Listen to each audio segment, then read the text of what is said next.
রাতু শোন রাতু, ওরা যেন বুঝতে পারে আমি করি, কোনোভাবেই যেন বুঝতে না পারে আমার তো অর্থবিত্ত আছে। আচ্ছা, তোর জামাই কি চাকরি করে রে? আমার জামাই একটা অফিসে পিয়নের চাকরি করে। কি রে, আমাকে গাড়ি দিয়ে যাচ্ছে? গাড়ি দিয়ে যাবো মানে? তুই কি পাগল হয়ে গেছিস? গাড়ি দিয়ে গেলে তো ঝামেলা হয়ে যাবে। একটা কাজ করি, রিক্সা ডাক দে। আরে রিক্সা, শোনো। কিছু কইবা? হ্যাঁ, ওইটা সিজের জামাই কি লাগবো না লাগবো এগুলো সব দিকে ফেলে দিয়েছো তো কোনো অসুবিধা হলো না? চিন্তা করে না তো, জামাই সব কিছু গুছানো আছে। এখন থেকে তো জামাই এখানেই থাকবো। আমার খুব শান্তি লাগতেছে। এতিম পোলা হলো, তার কাছে মেয়ে বিয়া দিয়া আমি শান্তি পাইছি।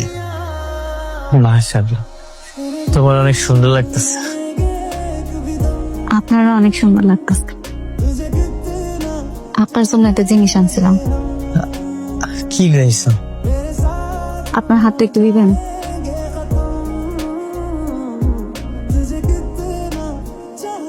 আমার একটা ছাগল আছিল, আব্বা ওটা বিক্রি করে দিছে।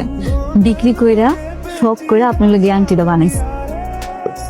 কোনো সমস্যা?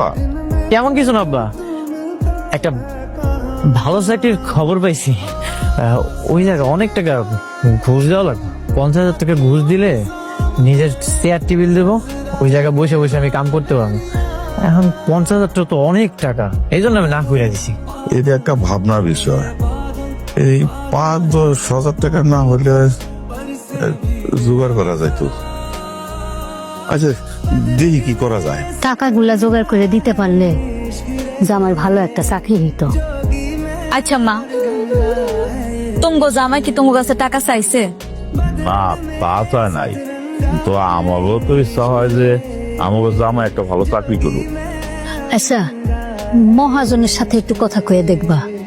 লালগুন মহাজন, ওয়ালাইকুম আসসালাম। একটা দরকারে ফোন দিলাম মহাজন। আমার না 50,000 টাকা দরকার। 50,000 টাকা?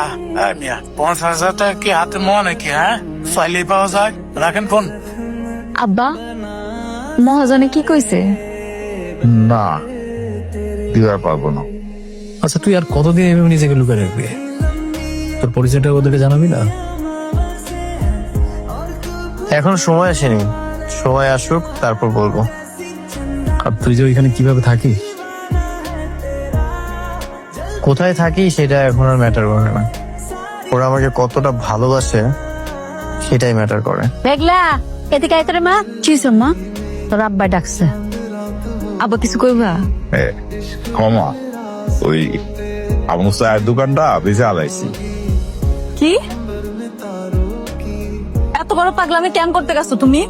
আরে পাগলামি দিছে, আমাকে ছেলে থাকলে করতাম না। শোন, এই 15,000 টাকা বেচছি। হ্যাঁ, এখনো তো 35,000 টাকা বাকি। এই চায়ের দোকানটা তোমার শেষ সম্বল ছিল, এটাও বেচে দিলা। চলবা কেমনে তুমি? শোন মা, আমার কোনো ব্যবস্থা হইবই। আর তাছাড়া জামাই আছে না, জামাইকে আমাকে ফালাই দিব। এইখানে 50,000 টাকা আছে তোমার চাকরির জন্য, তোমার শ্বশুর আব্বা জোগাড় করছে। না বাবা, এতগুলো টাকা আপনারা কেমনে ব্যবস্থা করলেন? ওই একজনের থেকে আনলাম আর কি।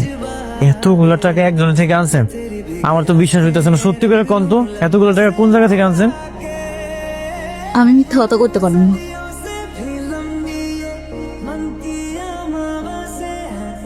আব্বা আব্বার একমাত্র সম্বল, চায়ের দোকানটা বেচে দিছে।